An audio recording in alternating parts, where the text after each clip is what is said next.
বাবা রাঘব, দেখছো ওই দূরে, ওই হচ্ছে আমাদের নাটোরের শেষ সীমান্ত। যে পথ যাত্রা করে এলাম, আমাদের রাজরানী শাসন চলে এই পর্যন্ত। সে তো এখন আজ চলে, কিন্তু ভবিষ্যৎ চলবে এই রাঘবেন্দ্র লাহিড়ী দিচ্ছে। তখন নাটোর রাজবাড়িতে থাকবে তারা সুন্দরী, আর আমার প্রাণেশ্বরী মালতীলতার জন্য আমি গড়ে দেব আলাদা একখান মহান। উফ, এই তো জীবন। এমন জীবনের স্বপ্নই তো দেখে এসেছি বরাবর। এসো এসো, জলদি এসো। চলো বাবা, এগোই আমরা।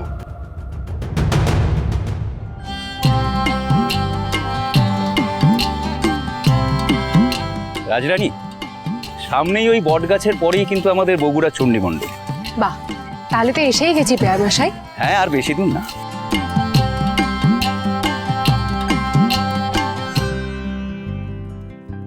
দেবী অপর্ণার কি লীলা! সেই আমাদের টেনে আনলেন নিজের কাছে। তার কৃপায় এই তীর্থযাত্রা যেন সফল হয়, আর তার আশীর্বাদ নিয়ে আমার মেয়ে, আমার ছোট্ট তারা, তার নতুন জীবনও যেন সুখের হয়।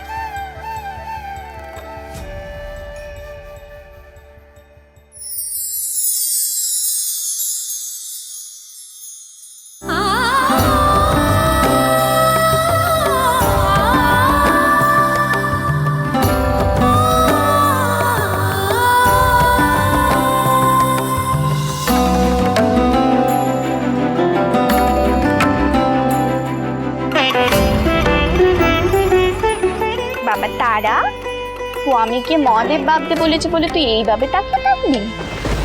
ধ্যাত খুড়ি, আস্তে কথা বলো, সবাই শুনতে পারবে যে। আচ্ছা, তুই নজ্জার মাটাকে করতে পারবি আর আমি বললেই দোষ?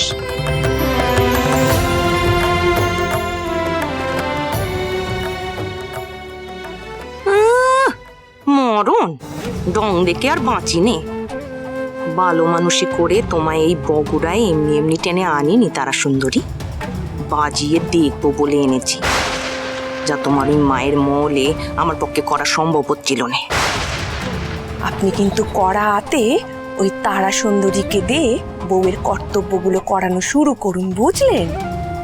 অনেক অনেক পরীক্ষা বাকি তোমার। আমার ছেলে, আমার রাঘব বড়া সবাই তার মায়ের অমান্য করেছে শুধুমাত্র তোমার বিয়ে করবে বলে।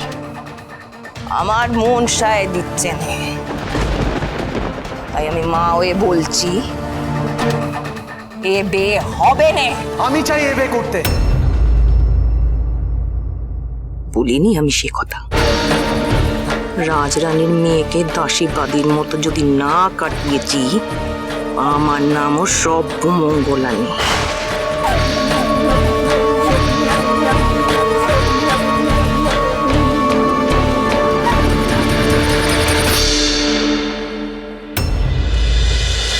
রাজরাজেশ্বরী রানী ভবানী, সোম থেকে রবি প্রতিদিন বিকেল 5টায় স্টার জলসায়।